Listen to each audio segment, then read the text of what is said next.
Hello and welcome to the 34th episode of When I Was Your Age, a podcast celebrating the careers, callings, and creativity of some friends of mine. I'm your host, Roland Parker, and as always, it is a joy, pleasure, and a treat to have you here. Today's guest is Celeste McDonald, which I'm super excited to catch up with her, see what she's been into, and learn about what she's doing.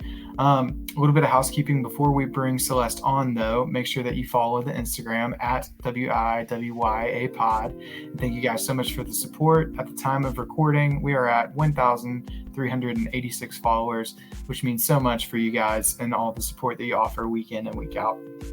If you are listening for the first time, consider giving us a follow. You can do so on Spotify, Apple Podcasts, and Amazon Podcasts. If you've been here before, welcome back and make yourself at home. You can also watch episodes on YouTube if the visual game is more your jam, and you can find the links in the link tree in the Instagram bio to all of those places. Without further ado, we'll go ahead and bring Celeste to the stage. Celeste, how's it going with you? What you been up to? Hi, Roland. It's so good to see you. It's good to see you too. How are you? I'm doing well. I had some tart cherry juice kind of in conjunction with like my magnesium drink last night, and it seemed to really like knock me out. I know people are really big on the tart cherry juice. It's like they'll make like a mocktail like situation. I love that. I haven't heard about that, but I've heard about the magnesium kick. Everyone's on that. Yeah, I'm big on it. It feels weird to have it like integrated so heavily into my routine now, but it really seems to help with my quality of sleep, I think. Oh, okay. So like that versus melatonin, how do you feel? It's the magnesium to me is a little more helpful for just like general like relaxation, whereas if I have too much of the melatonin, I tend to like wake up because my dreams are like so vivid and I'm like, like I'm just like too anxious now. Like there's like a sweet spot that you can find, but it's like, oh yeah, exactly. It's yeah. I gotta try that then. It's good. You gotta get on the magnesium kick. What about you? What have you been up to this week? Well, it's Monday, so the first day of the week, everyone has their feelings about Mondays. Sure.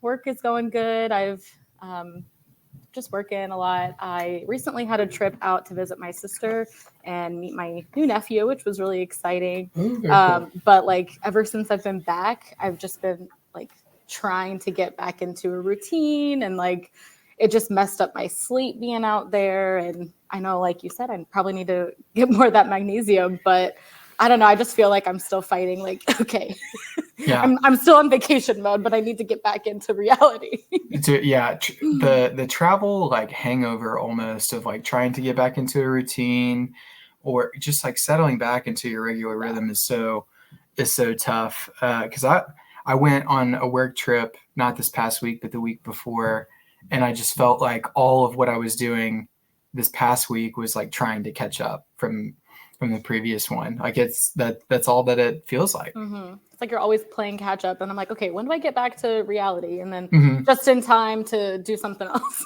Yeah, exactly. Another wedding or something, Oh my gosh! Don't get me started on weddings. Yeah, this year. So the beginning of this year, I was like, okay, it feels pretty light on like how many weddings that we've got, because the year before or last year, it's we had quite a few. But I was like, okay, this year, like I don't think that we have all that many. And then as soon as I said that, it was like, boom, save the date, boom, invitation. I was like, okay, Here we go. I'm so happy for them, but also like my calendar. Yeah. And to be clear, if anybody wants me there to celebrate with them on that day, I will always say yes. So I'm very thankful to and privileged and honored to be a part of that. Yeah. But like you said, the travel piece, and it can really knock you around. So I'm not the same way. I'm always like, oh, I'm there for a good wedding. I love it. It's so fun to see my friends, But yeah, the financial part doesn't really Yep, sure. Yeah, 100%.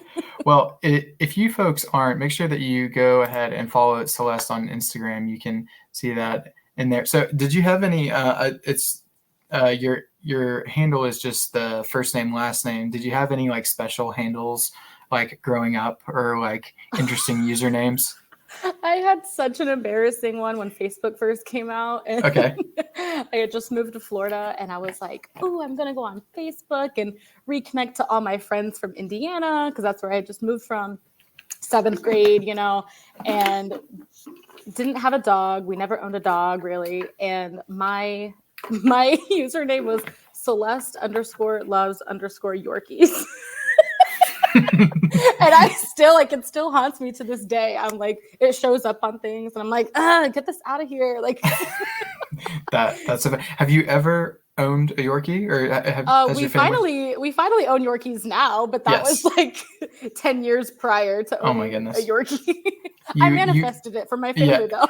Yeah, you were bringing it about. You were saying it's that one day in the future that's that we will be a Yorkie household. Like right. I love it. That's good. I'm going to start asking people about their usernames because I asked the previous guest Matt about his, so I'm excited to start doing that. Yeah. I know there's so many like old Hotmail ones and mm-hmm. I feel like people our age too are kind of in the sweet spot for some of the more uncomfortable, cringeworthy kind of usernames and leading into that. And now we've kind of rehabilitated ourselves into like fun and quirky or like first name, last name, like with an underscore or a period or something like that to kind of like rebrand in that sense, which is fun. All right. Well, I have some get to know you questions that I'd love to dive into. We ask everybody these, but where are you from and where do you currently live? Well, I kind of touched on that a little bit. I was born in Tennessee and then our family relocated us to Indiana. So that's kind of where I'm from. I'm kind of from all over, but I grew up in Indiana, cornfields, Hoosiers, and then we relocated to Florida when I was about like middle school age. So now I've been here for like the longest portion of my life. And I still don't consider myself a Floridian, but I am. Yeah. So I'm from Florida. Gotcha. It's excellent. And what do you do? I work at an HIV clinic. It's a primary doctor's office for people who live with HIV, and I'm a case manager there. So we kind of juggle around. We do a lot of different things. So I can probably get into that a little bit later too. Yeah, that's exactly. You've got it just right. We'll talk about that more later. But how old are you? I am 28. I always forget. I think like I'm 27 still, but I'm not. Mm-hmm. I'm like, oh. It's okay. So here's my thinking in this is I like have felt like I'm 23 and 24 for like the past like 4 years. Like that's like mentally what I kind of feel like.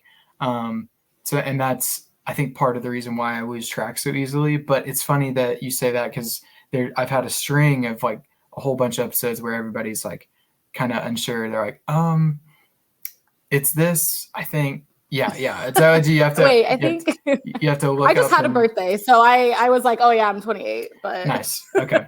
Going into that birthday, I was like, am I turning 28 or 27? Love that. That's great. Well, happy birthday. When was your birthday? February 7th.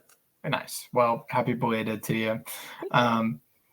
What piece of media are you currently enjoying? So book, music, TV, podcasts. What are you kind of into right now?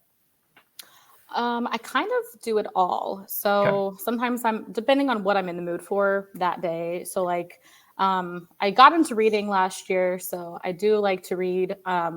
My go-to is kind of like a self-help book. So currently I'm reading this one. It's called Ikigai. It's a Japanese word for like, lifelong happiness. And so it's a really cool book to see how people in Okinawa live. And just kind of their way of life and different ways of thinking and what brings them happiness. So that's kind of cool. But then when I'm more in the mood for something just to turn my brain off, because, sometimes you just like need to turn the brain off. To flush it out. Yeah. I watch like a bunch of different shows kind of just in the background. I always have like New Girl or Schitt's Creek. Those are probably like my go-tos, but or Young Sheldon. I've just been watching that lately. So nice. We're a big New Girl household, as I'm sure you know. But yeah, that's one of our love languages. Yeah, it's so good. I chuckle out loud at least once an episode. It's so good. The quick like humor with it too. I'm like, gosh, this writing is so funny. I love it. It's probably the show that I've seen more than any other show at this point, just for how many times we've rewatched it. Oh yeah, me too. I don't even know how many times I've rewatched it. Yeah. What is something you'd consider a luxurious necessity? Kind of integrated into the routine. Maybe elevate some part of your life, but you wouldn't be able to give it up per se. What is that to you? So I was thinking about this, and I think I have a couple. So I have a special kind of contact lenses that you sleep in overnight, and they kind of correct your vision so that you can see 20/20 throughout the day. And that really helps because I don't have to wear daily contacts and I don't have to wear glasses. But I could, if I had to, give it up and like wear glasses or regular contacts. Yeah. But that is definitely one of my necessities that I like. And then my other is my bed. I paid a lot of money for a nice Tempur-Pedic mattress, and it has like a cooling. It's like a temperature controlled, so that's really essential in Florida. So yeah, the cooling piece I think would be the big part of that.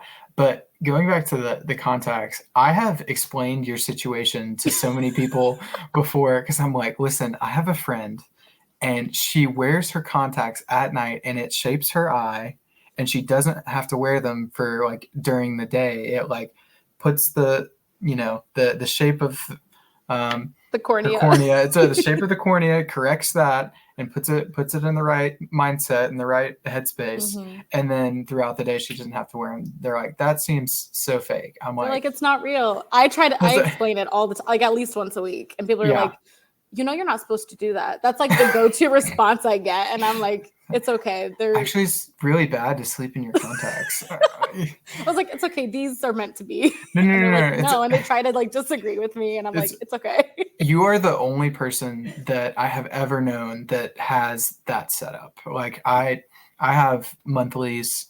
And so, but I pretty much like exclusively wear contacts. Like it's very rare that I'm wearing glasses.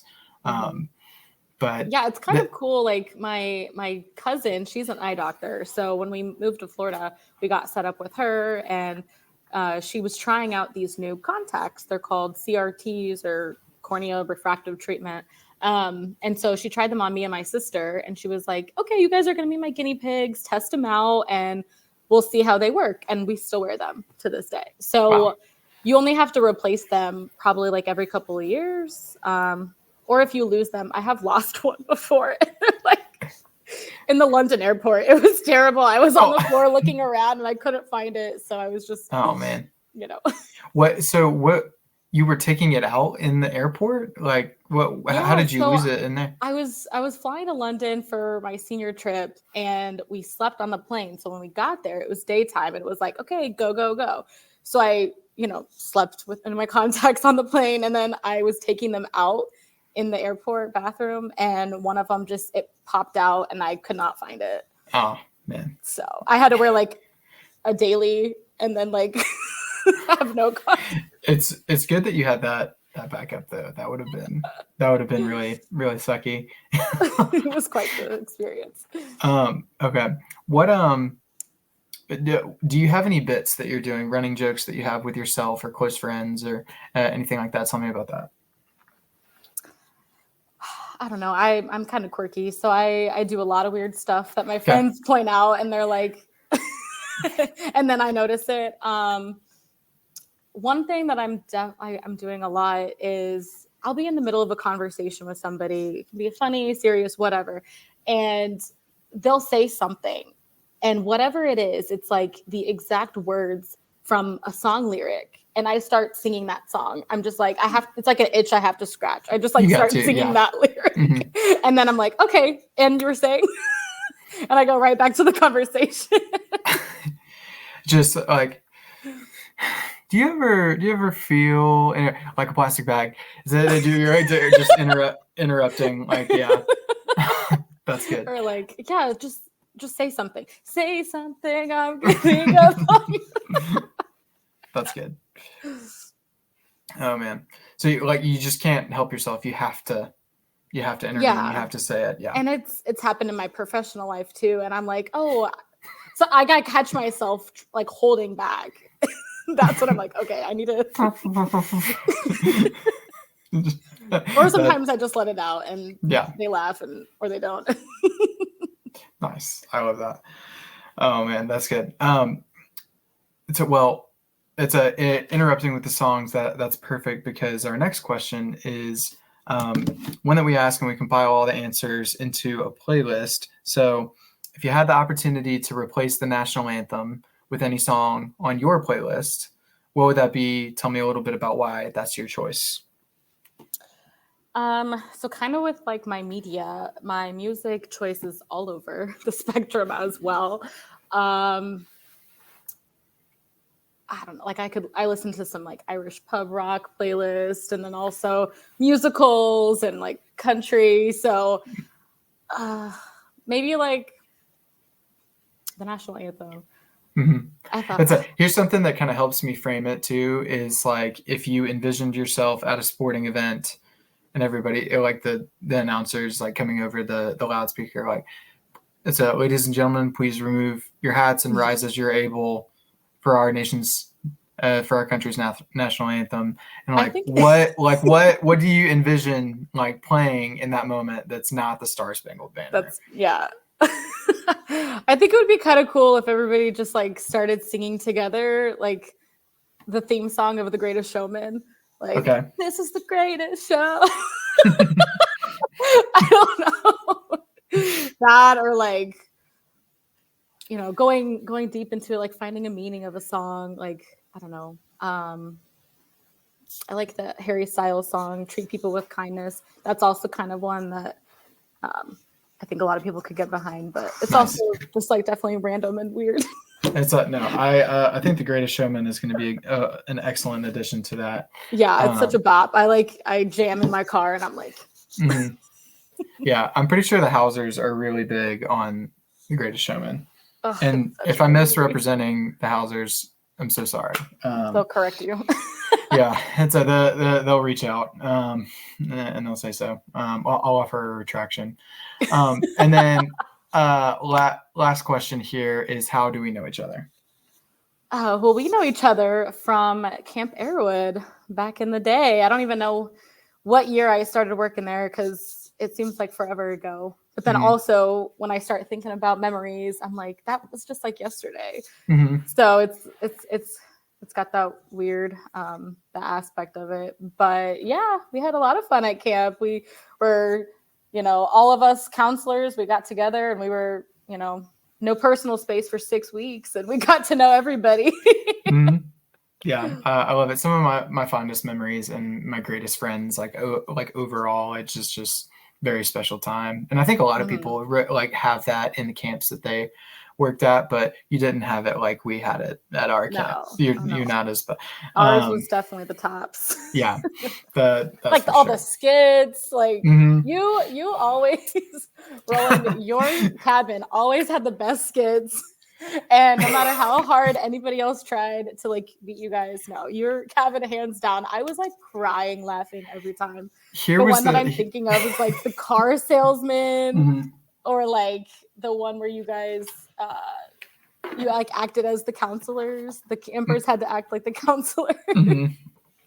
It was so good. Here was my secret with me and Alex especially. We would have the campers were like the punchline, like they were, like in a camp skit, there's you set up with your premise, and then there's like a big like aha, like all together where we're laughing like it's a I'm Pebbles and you threw me in the pond. Yeah, like that's like it's a like that was our cabin. We could never. Yeah. It's like, why are you wet? Like, I'm Pebbles. Like, yeah. And they were throwing pebbles in the pond. There's like the lead up of that, but like we would set it up like that. But Alex and I were just like playing or like riffing off of each other and like, I'm and just off the kipper sometimes. Yeah, exactly. I love it. That was so fun. I think about that often. Skits and then like porch time, I think, were some of my favorite memories, and just kind of like ranting about the experiences we had that day, good and bad, but like just the general debrief. It's funny too, because I have a similar experience with Tabby and our kids of like we're like they like get them down and then we're like, wow, that was a challenge. That day was difficult. And it's like getting a moment to like talk to another adult. Not that you don't really, really love having the interaction with campers and your kids and stuff like that, but it's a particular kind of draining. So yeah, love that. Well, awesome. So I'd love to get a better understanding of what it is you do, how you got into that. So I guess let's start with how exactly did you get into this role? And we'll kind of go from there, kind of define what that looks like. So tell me how you got started. Okay. So when I was in college, I was in the social work program, and part of the mandatory requirement for that to graduate is to do an internship. And for your senior year, you need to do like X amount of hours and whatnot. So we all signed up for an internship. My initial one that I chose fell through the day before school started, senior year. Wow. So my counselor was like, oh, let me call all these people to see who didn't get an intern that still is taking an intern. And I got McGregor Clinic. And so I knew nothing about HIV. I got in for the interview and they were like, yeah, let's do it. So I kind of started there as an intern that I didn't think it would go anywhere. I was just like, cool, it's going to get my hours and I'm going to graduate and that's going to be that. And then I was there all senior year. I fell in love with like all my coworkers and everybody there and just like what we do as a whole. And yeah, I've been there ever since. Nice. Okay. Well, take us a little bit through then your like day-to-day function. What exactly are you doing in your work? So as a case manager, we only see some clients. We don't see everybody that comes and gets services on the medical side. Basically, we work only with people who need help with either they don't have insurance, and so they need help getting connected to medications for lower free cost, or their insurance, it doesn't cover their medications or lab visits or, things like that they need. So that's kind of what we have programs for. So a day-to-day, we have clients on our schedule, we meet with them, and we have like each program is an eligibility. You get their income and like household size and all that stuff. So it's a lot of paperwork, but basically just getting them enrolled into the correct program that they need. And then after that, you just follow up with clients. So each case manager, we have roughly like 60 to 70 clients on our caseload. Oh, and wow. We meet with them annually or as often as they need. Nice. Very cool. And so you may have mentioned this or touched on it, but what exactly did you go to school for, and how did you see the overlap? Because that's a part of the requirement was an internship, but what were maybe some of the other pieces that kind of led into how you do your everyday work? Mm-hmm. So I did social work as my major, and while I was in my core classes in college, I thought, okay, I can see myself being like a counselor, mental health, that kind of track. And then We did a lot of role playing as well, like in the classroom. So we had to act as the therapist and the client and vice versa. And I just felt really comfortable doing that. And then I saw that happening in our clinic at McGregor. And when you meet with clients, you're not just going over their income and their household size. You're going over like, it's essentially like a biopsychosocial assessment about their life and about their, sexual history and all the things that are part of the risk factors that can go into that. wow. We do a lot of education pieces and, excuse me, a lot of our clients that the case managers work with are suffering with many other external factors, not just their, Sure. HIV. It's like homelessness. We see a lot of food insecurities. They need help paying their rent. They're in between jobs. They access to dental care. It's a lot of, various things like that. Yeah, gotcha. A lot of like compounding kind of issues like playing off of each other. I'd imagine that's yeah. So like even though I'm not a mental health counselor, I feel like I'm still getting that one-on-one with the client, and like they're touching my life, and I build those relationships, and they can call me on the phone anytime, and it's that camaraderie I think that I was looking for. Yeah, exactly. I like what you said too about like it's not the exact like medical component or mental health component, but there are like so many different areas that you're touching. So like with that, was there anything that you kind of surprised yourself with, like how good you were at it? Like you mentioned that you were really comfortable in some of these like role playing sessions in college, but like when it came down to the practical application, was there anything you're like, oh, like I didn't realize that I had a knack for this? Yeah, I mean, it's definitely nerve-wracking, like at first when, me, a newly college grad is asking, say a 60-year-old about his sexual history.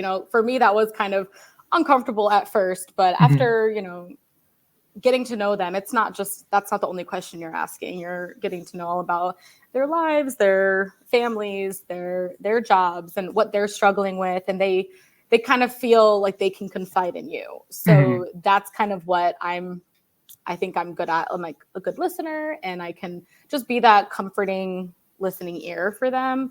Even if I'm not finding solutions or an answer all the time for them. A lot of times people just want to be heard. They just want to vent. And a lot of times I see within our clients specifically is we're the only people who know their status. It's like there's still so much stigma surrounding HIV, and it's like their family might not know, their best friend might not know, and they've, might have had this diagnosis for 12 plus years. And it's still like I'm the only person that they feel like they can talk to.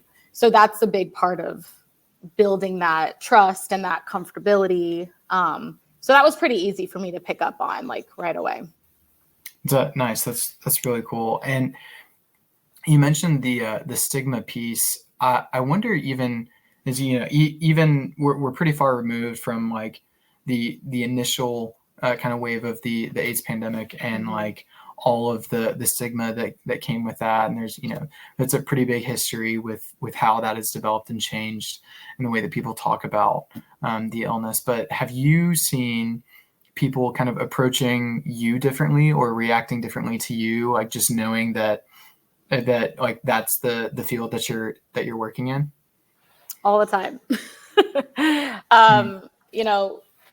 Even though we think, oh yeah, the stigma's not there anymore, it really is. And I think a lot of it has to do with lack of education. I think back to my high school experience and like, sexual health class. And we basically were taught abstinence. And if you do have sex before marriage, then you can get AIDS. And like, that was basically the end. And I didn't even know what HIV was when I started working here as a senior in college. I just felt so uneducated myself, and learning about it and just being able to, educate people in my personal circle, especially my family and close friends. I think that's been so beneficial to, killing that stigma and just normalizing conversations that we should be having. And one of them specifically that comes to mind is, I'm not going to say anybody's names or anything, Sure. but I have people in my close, circle, when I first started working there and was like, hey, yeah, I'm working at an HIV clinic. Their face immediately changes and they're like, aren't you scared you're going to get it? And that kind of it gave me pause because I was just like, I never thought that way at all. But then now my go-to response, because now I've been there for going on 6 years and I still get that question from a variety of people that I encounter.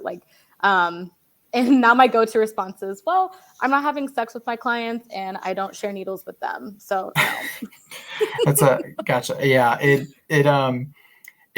I thank you for answering that for one, because I really appreciate that even though that you're not, that's not the medical situation that you specifically are dealing with. It did not really surprise me that there were people who the stigma had kind of transferred to you just by association. And I imagine that being your work and your livelihood, that's got to be challenging in a lot of ways. But it seems like you've kind of pivoted to an education kind of stance in helping get a better understanding out there to some of those folks. So that's a cool thing. Was there anything that you found that was really challenging initially, or that you weren't so good at, that you had to develop and kind of grow? So tell me about that. Yeah, so it's an ever changing process, as I work here longer, as I encounter new people, it's just human behavior. So you'll always think that you've seen it all or you've heard it all. And then somebody surprises you. And I'm like, oh, no one's ever said that to me before. So when I first started working there, I had a couple people who might have been disappointed because we couldn't provide the necessary service that they were looking for, or their income, they didn't qualify for the program based on income. And they would just yell at me over the phone. They would just kind of attack me. And I'm like, whoa, whoa, whoa. And I took that to heart. I took that very personally. I would, get off the phone and then I would just kind of sob. And I was like, why would they say that to me? And I had to learn. It took lots of this happening over and over again for me to learn that it's not about me. Yeah. It's whatever they're going through, and it's a projection. So that definitely took time. And once I kind of built that thick skin and okay, if they're going to yell, I know how to talk them down now. I know how to de-escalate. At first, I was just like, why are they taking this out? I was so mad. I was so offended. And then I'm like, it's not about me. So a lot of times I just remind myself, the voice in the back of my head, sometimes I'm like, it's not about you. It's not about you, Celeste. And that does help me to just kind of move on. And yeah. Yeah. Even in identifying that pattern and coming to that understanding, it's got to be hard because it's a volatile situation. Like tensions are high, people are yelling at you. That's something that I think that I would really struggle with in that situation, is not taking to heart that people are, so that they're not mad at you specifically in that situation, and they're not, they're just the vessel. You're the vessel for their frustrations in that moment. That's such a hard thing, man. Yeah. But it's cool that you've taken and been able to identify that as a pattern and say all right, I'm going to give myself some pause here. I'm going to let them get it out. And then from there, help them to move on from this frustration. Don't get me wrong. We do have people who regardless of what you say, you can say whatever, and they're still going to just come at you like that. Where I can either hang up the phone and call them back again and say, are you calmed down now? Or I can just be like, okay, well, you have a right to complain. So do you want to, complain to the higher ups? By all means, you have that right. And then give them that power, because essentially they feel powerless when we're telling them we cannot provide that service or something, and kind of giving them back that power piece. They're like, either, yes, I will. Or they say, no, it's okay. I know you're trying to do your best, whatever. And then I get both responses sometimes. So if they want to complain, by all means, call the CEO and you can talk to them about what we're not doing.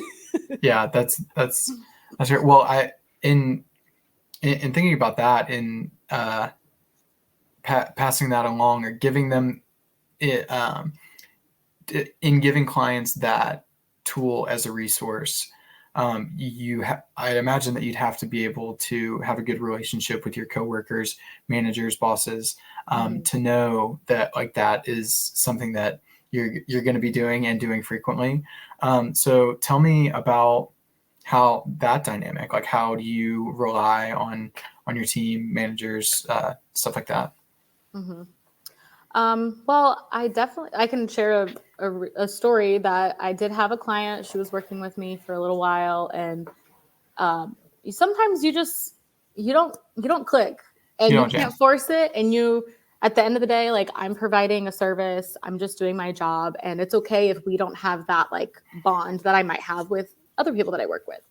And so I was trying to like understand and like work with her, and like just, she came from a different area and was like, oh, well, back where I'm from, I got all of these services. And I'm like, okay, well, in Fort Myers, Florida, we don't have all of those resources.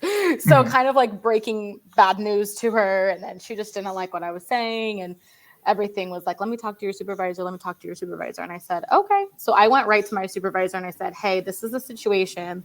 And they're not understanding and whatever. And she was like, all right, well, I'll talk to her. And she ended up moving her to her caseload. And and like, because I guess when she talked to my boss, she was like, I don't ever want to work with her again. And she was like, okay, I'll work with you. And like, okay, I'll work with you. Yeah. If you have the option to either stay and work with one of the case managers or leave and find resources somewhere else, And so she didn't want to leave. So now she works with my boss, and, I had that comfortable relationship with my boss where I could go to her and she had my back because she knew it wasn't me. Like, I gave her the facts. I said, this is what's happening. And she even heard it firsthand working with the client and speaking to her directly. So it's one of those things. It's not about me, even though she's like, you're the worst. Okay. Yeah. Moving on. Yeah. And that's something that is so valuable in just any kind of work environment that you're in. But I imagine that it's especially more important in your line of work because of, the nature of what you're doing, the seriousness. Like, people are often, there's a dignity element. There's the power piece, like you mentioned, like they're seeking like some piece that they can hold on to, and emotions are high. You're often the punching bag for those situations. So it's cool that you have someone who's willing to support you in that instance. It, I imagine, would take a lot of the pressure off in that instance. Well, and in that specific situation, like, we don't give everybody to our boss because, they have a limited caseload, so they can do all of their other administrative duties. But like, in that situation, she's just complaining. I want to speak to whoever's in charge. So the way that my boss was like, okay, I'll work with her because there's no other one higher than me. So she can't complain after that. So that worked with her in that specific situation. Other people, if they want to complain, then they do. And I still work. I've had clients that complain, and then we've worked through it, and they're still working with me, and they're like some of my best peeps, Nice. So it's just something that we work through together, and we have to practice that empathy and like be sensitive to the situation. And it's something that we practice every day, because a lot of times you take on a lot and you might want to respond like a a way that you're not supposed to, you could get fired for or something. And it's just kind of like, all right. So we do practice it every day. It's not like I've mastered this skill. 100%. So and so how have I'm wondering about other ways that you've seen yourself grow and develop, because you mentioned the element of being able to identify it's not about me, it's at their level of frustration here. Are there other areas that you could point to that you're like in your time at the clinic, you've seen yourself improve, get better, grow, develop just as a professional? Mm-hmm. Yeah. So another part about what we do as case managers is we're patient advocates.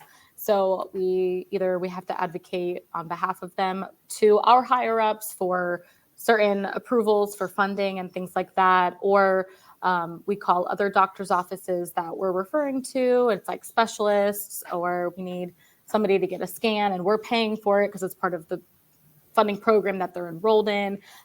So a lot of that and just like the advocacy part of it, I was very uncomfortable at first doing that. Like I hated talking on the phone to people I didn't know. And I was like really just not confident.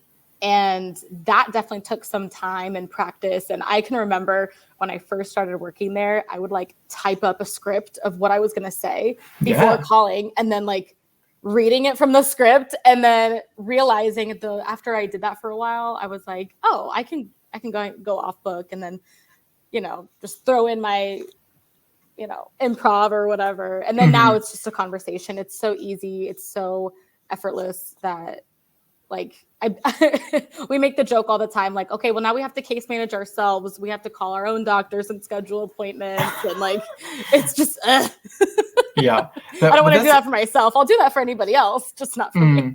Yeah. Well, that's really nice though, that you had that as that it was a point of anxiety. That's something you were really uncomfortable with, and you found a way to I don't know, support yourself, like prepare yourself for like the harshness. I have always hated the like phone calls, like especially when it comes to like setting up an appointment or anything. Like I remember my parents like charging me with like ordering a pizza, and I was like, I don't want to, like, I just like it was like, I don't know, like why I'm like trying to be brave. I like can't do it, but like I can order a pizza now. Okay, but if they've got a website that we can order through, then I'm probably going to do that before I get on the phone. Yeah. So I need to work through that. It's funny because like I'm the youngest case manager that we have, and everyone else ages range from, I'm 28, so up to, 55, 56. And some of these case managers, like they've worked in other fields, or like they've been a case manager just in other organizations, like since I've been alive, basically. And I definitely learn a lot from other people, and like seeing how they do their workflow. And when I first started, I shadowed everybody else to kind of see what they were doing and how they made phone calls. So I've definitely adapted a lot of that and then made it into my own. And a part of that advocacy piece is sometimes like I said, you're advocating for your client. So if I'm calling a new provider that we haven't necessarily worked with before, but I'm trying to explain our funding program and like promising them that they're going to get paid, it's just not insurance, they're super skeptical and hesitant. And sometimes they'll just shut it down. They'll say, no, we don't do that. No, we don't do that. And so part of that advocacy piece is like, okay, well, let me explain it to you. Like, and then kind of thinking of different ways to, find a loophole, see if they'll work with us. And so that is a big part of what we do. And that was very uncomfortable when I first started. It's like a sales piece. Like you have to like pitch it to a provider in that way. Wow, that's like you're covering so many different elements of like just professional function. Like I wear lots of different hats, and I never know which one I'm going to wear that day.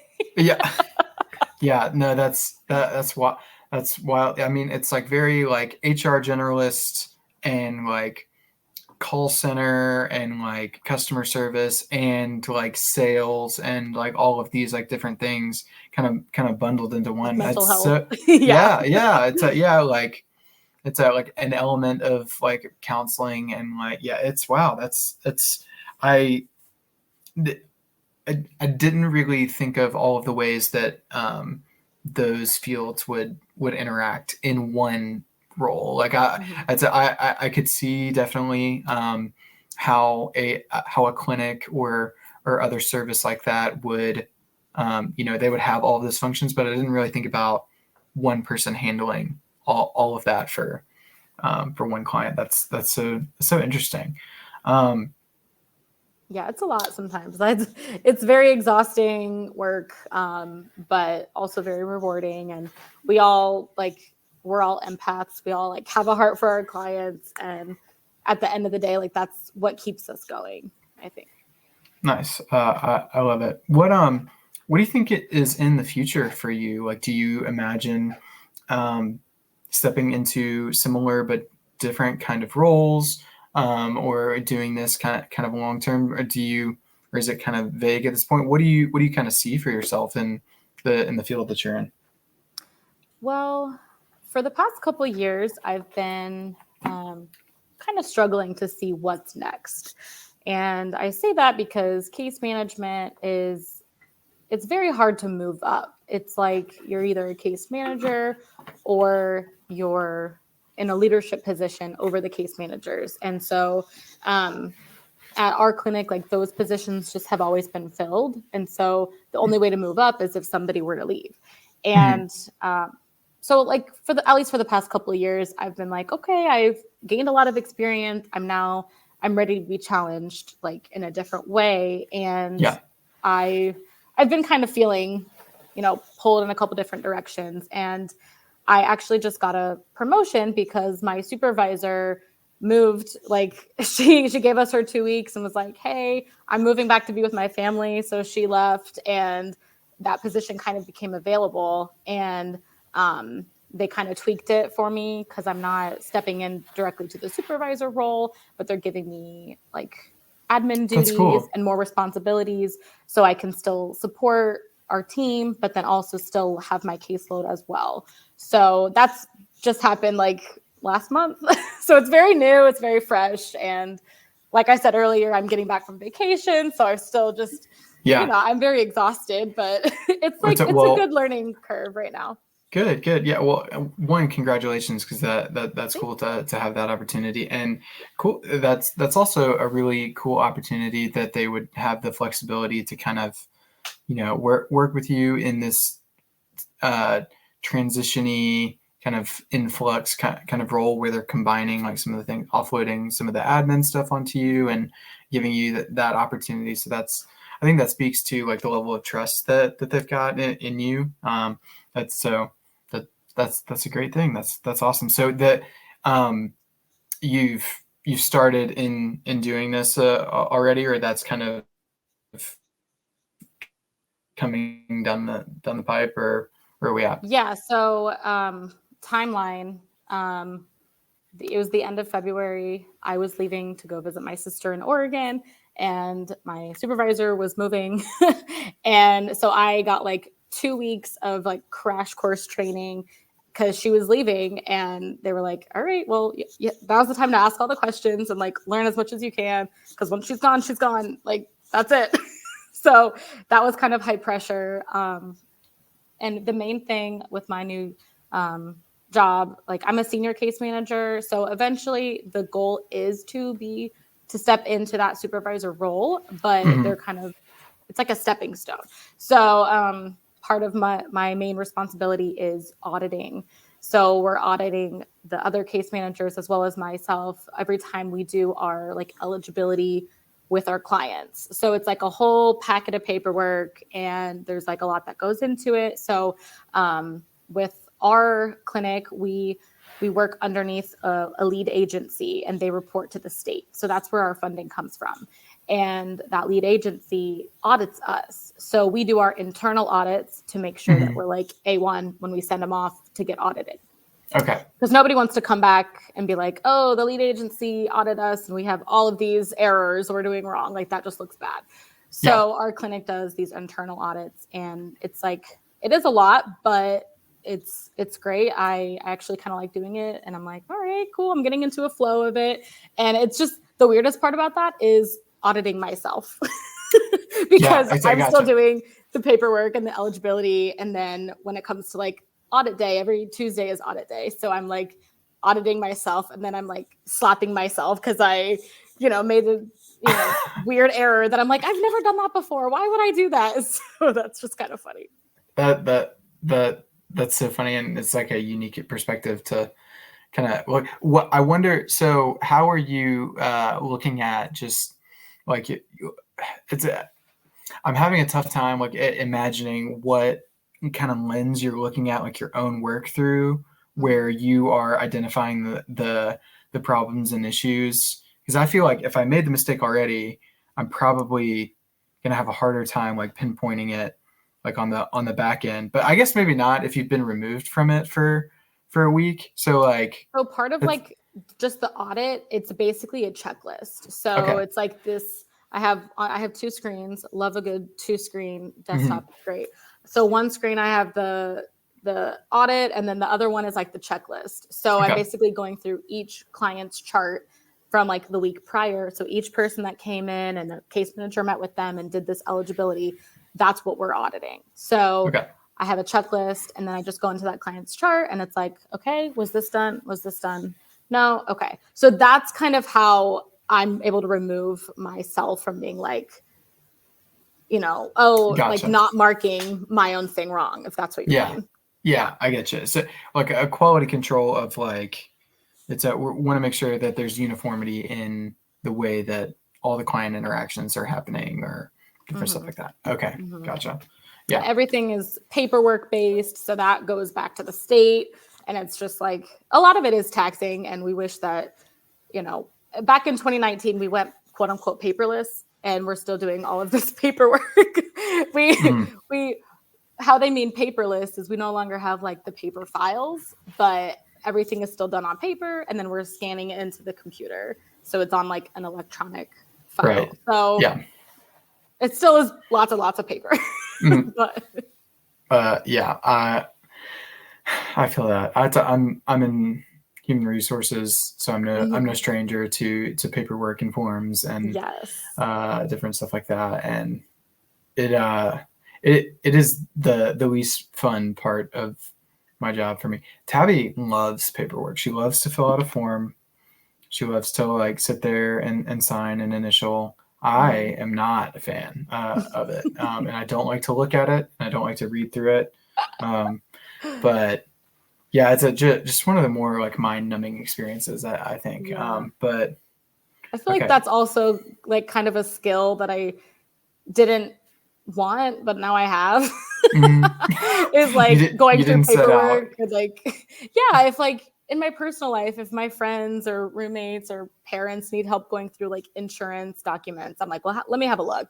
And it's not like I work in insurance, but I know how to navigate. I know how to like read these documents now and understand what is needed. And I think that is a good skill to have. But I'm like you. I'm kind of like in the middle of you and Tabby. Like, it's part of my job. I do like, do it. But do I like it? Not really. But then I also like have to sign everything. And I feel like the more papers I sign back to back, the sloppier my signature gets. And I'm just like, 100%. By the end of it. Yep, I totally feel that.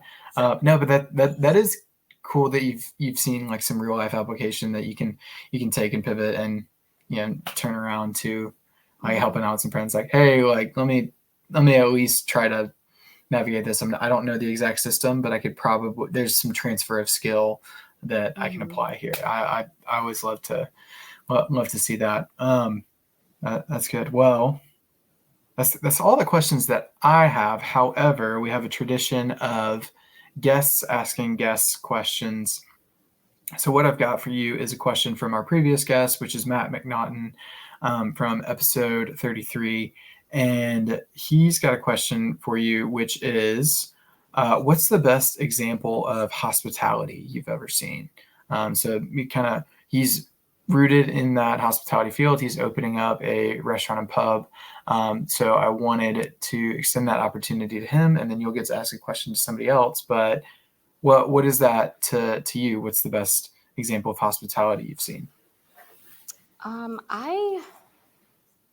seen a lot. I feel like hospitality is so broad. Like you could go to like hotels or restaurants or, what have you. But I think the most recent thing that just popped into my head, last weekend, I went to Miami with a couple of friends, and we went to Bad Bunny's new restaurant in Brickell, and I've never been to a restaurant like that. Like, it was totally out of my element. And the service of that place, Roland, I'm telling you, I've never been to a restaurant that was like that. Let me give you an example. We're sitting there. We ordered our food. We got appetizers. They came out at different times. And, you know, I took the paper wrapper off of my chopsticks and it was sitting there next to my plate. And they came around and like removed that paper. And then like anytime I took a sip of my water, they were refilling it.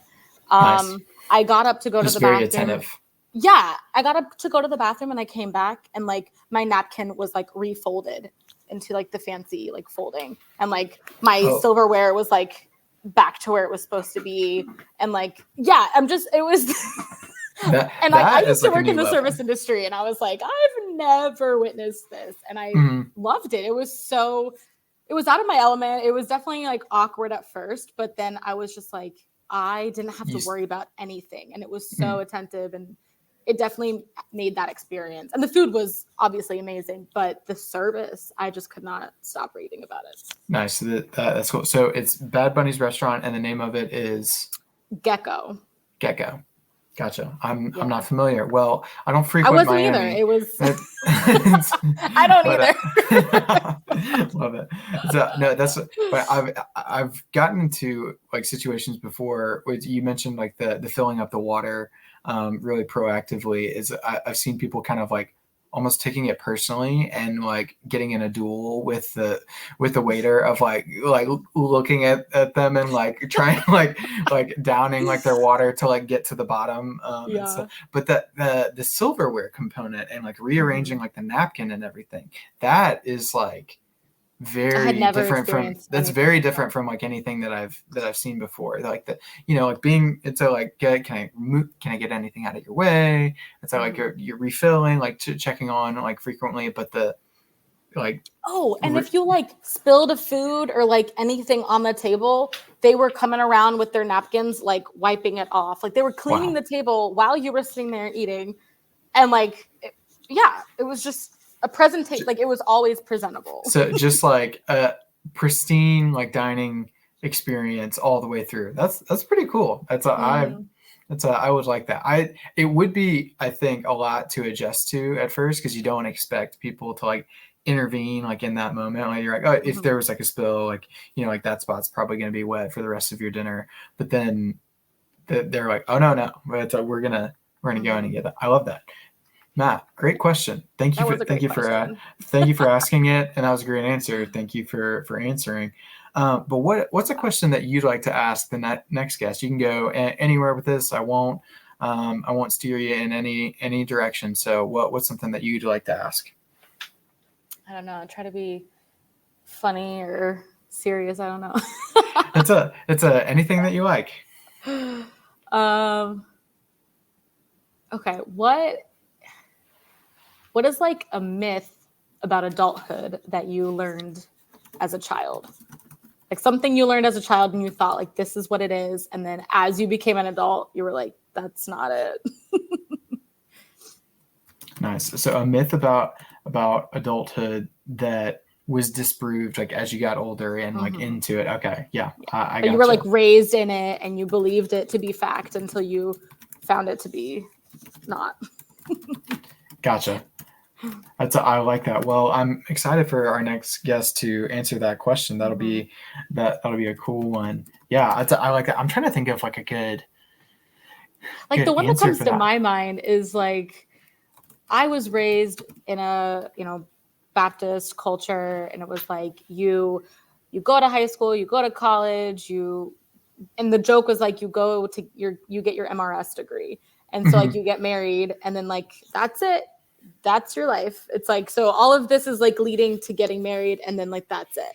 And going through college, and I would see a lot of friends getting married, and I would just kind of feel like down that I was like, I'm doing something wrong. Like I'm not finding that person, like graduating, I'm not married, like, and like feeling like I was a failure kind of. And then the more as like society changes, and now I'm just, as years pass, I'm like, it's not true. Like you can, that's a lot of people's experience, but for those of us who it's not our experience, I don't want us to feel so like depleted or like, oh, we did something wrong, you know? Right.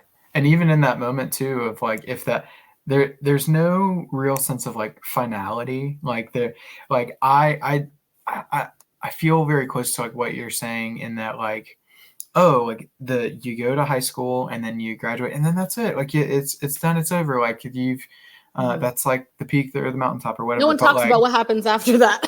Yeah. It's like, that is what happens. I remember like graduating high school and then being like, well, like, I guess I'm like still going.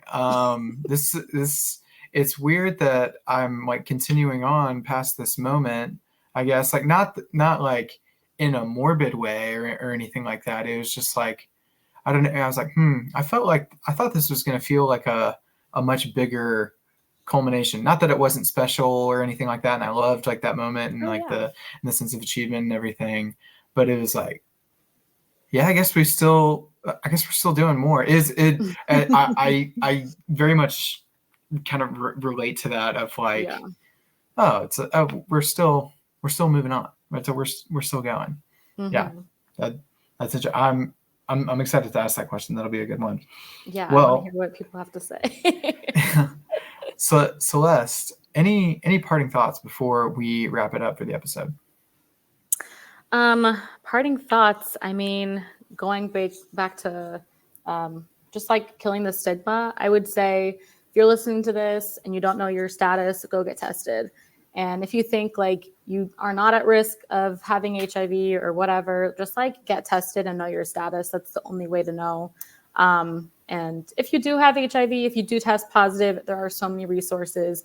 It is not a death sentence anymore. And I would just want to end that with like that positive and uplifting, like there's a life after diagnosis. Excellent. We love that. Thank you for ending on that note. That's perfect. Well, that is going to conclude. That's it. Celeste, thank you so much for coming on. It's been a real pleasure. Love getting to talk to you. That's going to conclude episode 34 of When I Was Your Age. Thank you guys so much for listening, and we'll catch you in the next one.